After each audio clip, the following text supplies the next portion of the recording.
Хүүхдийн эрх зөрчигддөг сэтгэл эмзэглүүлсэн асуудлын нэг нь үеийнгийн дээрлэлт байдаг.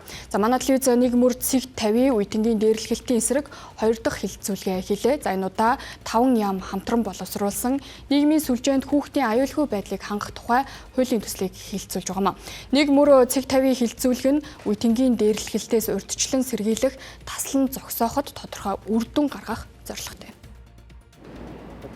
Өнөөдрийн байдлаар хүүхдүүдийн 81% нь 3-аас дээш цагийг, 45% нь 5-аас дээш цагийг захим орчинд өнгөрүүлдэг байна. Хүүхдүүдийн захим орчинд хяналтгүй хэрэглээд тэдний аюулгүй байдалд нөлөөлж эхлээд байна. Иймээс энэ твитлээс холбогдох яам агентлаг боловсролын байгууллага эцэг эхийн нэгтгэж нийгмийн сүлжээнд хүүхдүүдийн аюулгүй байдлыг хангах тухай хуулийн төслийг дэмжих нь зөв сэхтэр хилцүүлэг өрнүүллээ. Бодлого боловсруулагч яамууд хүүхдийн аюулгүй байдлыг чухалчлах нь зөв гэж үзсэн бол эцэг эхчүүд хэвлэл мэдээллийн байгууллагын зүгээс хяналт зохицуулалтаа зөвөр хэрэгжүүлэх зүйтэй хэмээх байр суурийг илэрхийлээд байна. Тэгэхээр 13-аас 16 насныхныг болохоор бид насны онцлогтод зориулсан контент агуулгыг үзэх боломжтой технологийн шийдлэр хязгаарлах ийм боломжтой хууль болгож оруулж ирж байгаа. Судалгаанд оролцсон хүүхдүүдийн 88% нь насны тохиргоотой контентыг тохироогүй контентыг хязгаарлаад өгөөч гэж өөрсдөө хүсэж байгаа.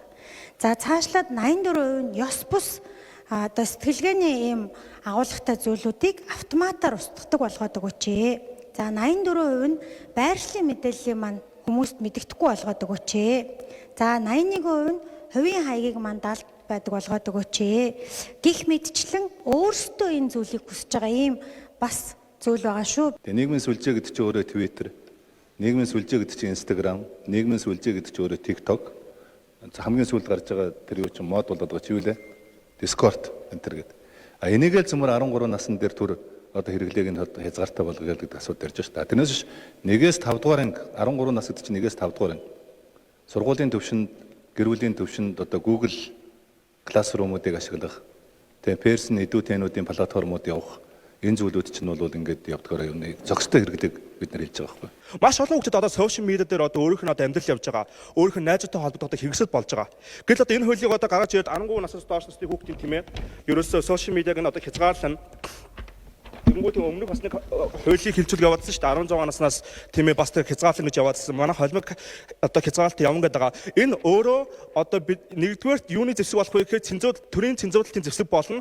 Хоёрдугаар бидний одоо үгийг илэрхийлэх хэрэг болно. Одоо онлайнаар эвлэлд нэгдэх хэрэг одоо тийм ээ маш одоо эсрэг болж байгаа хууль юм аа.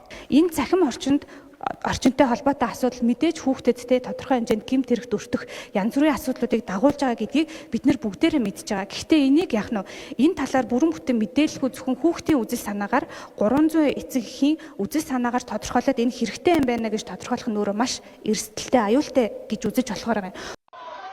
Үеийнгийн нэрлэлтийг бүгд шүүмжилдэг ч хэсэг хугацааны дараа мартдаг.